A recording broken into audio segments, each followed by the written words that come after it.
Well, they're talking about an amazing opening match that did over 4 million views on Fox after the amazing Vikings vs. Saints football game. A elimination three-way women's tag team match that definitely makes the women's tag team titles finally feel important. An amazing singles match to end a feud heading into the new year. And more importantly, Big E finally winning a singles championship. And with the news that Rollins is finally coming back after a month. What's up, buddy? This was a Smackdown to remember. A brand new episode of Kimmy Talks Wrestling is starting right now. And look, guys, new camera!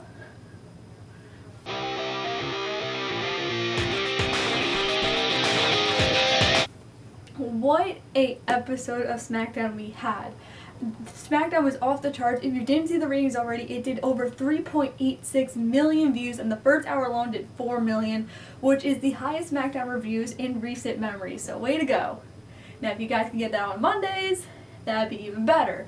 We started the night off with Kevin Owens versus Roman Reigns for the Universal Championship inside a steel cage, and any match that these two have is absolutely phenomenal. They have amazing chemistry, and this was a match that I was not really looking forward to. I really didn't like. Their match was okay on TLC, but this match just proved me wrong 100%. They really went all out for this.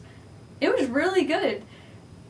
Back and forth, the match went for maybe 30 to 45 minutes, and it ends with Jay handcuffing Kevin Owens, so I'm guessing Owens is going to that feud with Jey Uso, and Reigns is off to do whatever. And while I hope it is Rollins, I probably know that isn't going to happen, but Reigns looks super strong heading into the new year, which you want going into WrestleMania season, which is super, super good. And Owens, I'm hoping they don't bury him and just leave him out of the limo and make him do random stuff, so please, please, please don't do that at all. Then, the promos on this, though, so you had Charlotte and Asuka, basically like, oh, you know, look at us, we're Women's Tag Team Champions, woohoo. Then Sasha and Bianca were like, oh, we're here, we're gonna take the titles, like on SmackDown. Well, Bayley came out first. And Bayley was like, hello, I'm here, I want those titles. And then Sasha was like, I'm the SmackDown Women's Champion. And then Bianca was like, hello, I'm the future. And then Carmella's like, hi, I'm here, remember me? What was this? Like, this would have been so much better if they didn't even have the mic at all. But, you know, what do I know? This match, though, besides the ending, thank you for making the women's tag titles feel so important. Now, if you've seen our recent episode, you know that WWE has done kind of a bad job in 2020 making those tag titles feel important, except for when they were on Sasha and Bayley. Now with Charlotte and Asuka going from brand to brand to brand, this is amazing content, and hopefully they go down to NXT and feud with some NXT teams. But, you know, like we also said, I'm hoping Asuka for the Royal Rumble gets that Raw Women's Championship defended, because we haven't seen this in September. But my problem with this match is not even any of the teams or any of the wrestling. It's the fact that Bianca Belair has now lost twice. If you remember a couple weeks ago, it was Bianca Belair versus Bayley, and Bayley pinned Bianca clean. Now, going into this match, I was like, I wonder what they're going to do. I'm assuming that Sasha and Bianca are going to be one of the final teams, and that Bianca is going to eliminate Bayley and Carmella by pinning Bayley to get the 50-50 booking. That is not the case. And not only did Bianca get pinned, but then Sasha got the other pin.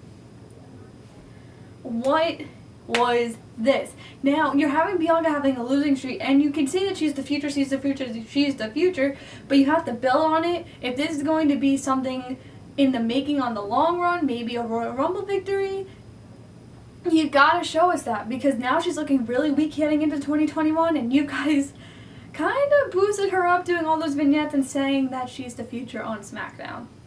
So, besides that, this is a really good match. And Jay and Daniel Bryan, I am so sure that Daniel Bryan is incompetent of having any bad matches, because this was so good. Bryan gets beat down before the match even begins. Bryan continues. This goes on for 20 minutes. And Jey Uso, this has literally been his year. Remember, he was the host of Karaoke. And now he's one of the top stars on SmackDown, which is insane. This match, like I said, went for about 20 minutes. It was a great back and forth. There was a lot of times that you thought Jay was going to win, and Bryan eventually gets the win, and then he announces after that he is the first entrant into the Royal Rumble, because we are heading into WrestleMania season, and I am so excited. Now, I know him saying that he's ready to go part-time and be a full-time dad. it's looking that Daniel Bryan's career is coming towards an end, which is really sad, but I'm hoping that he has one big final feud, one big final match. Maybe you do him in range for the title. I'm not saying he's going to win the Rumble, but maybe you do something like that. I don't know, but this match is really good, and I hope Daniel Bryan definitely takes a backstage role at creative or something, because let me tell you, WWE needs him, especially on the red brand. And heading into our main event, it is Sami Zayn versus Big E for the Intercontinental Championship. And I'm not too keen on lumberjack matches, but this made me love it even more from start to finish. All the lumberjacks getting involved, Sami trying to run away, the embrace between Corey and Big E at the end. This was so good. It was maybe 10 to 15 minutes long because it went over 10 o'clock on the East Coast. I don't know what it was like for anybody else, but this was so good. Smackdown, best wrestling show of the week. And that's a hard title to get.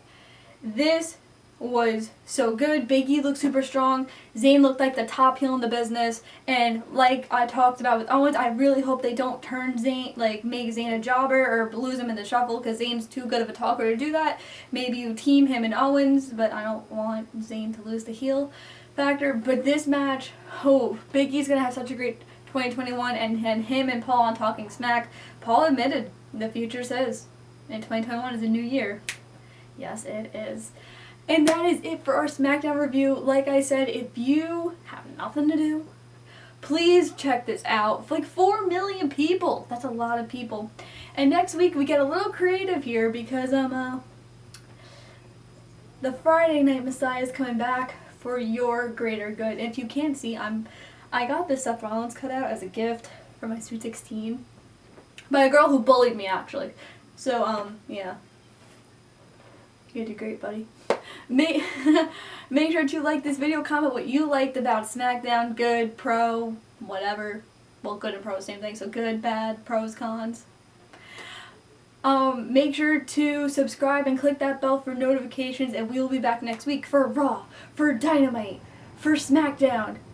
And I will see you all in 2021. Well, actually, you're going to see me on Monday and Tuesday and Thursday, but you get the point. Bye, guys.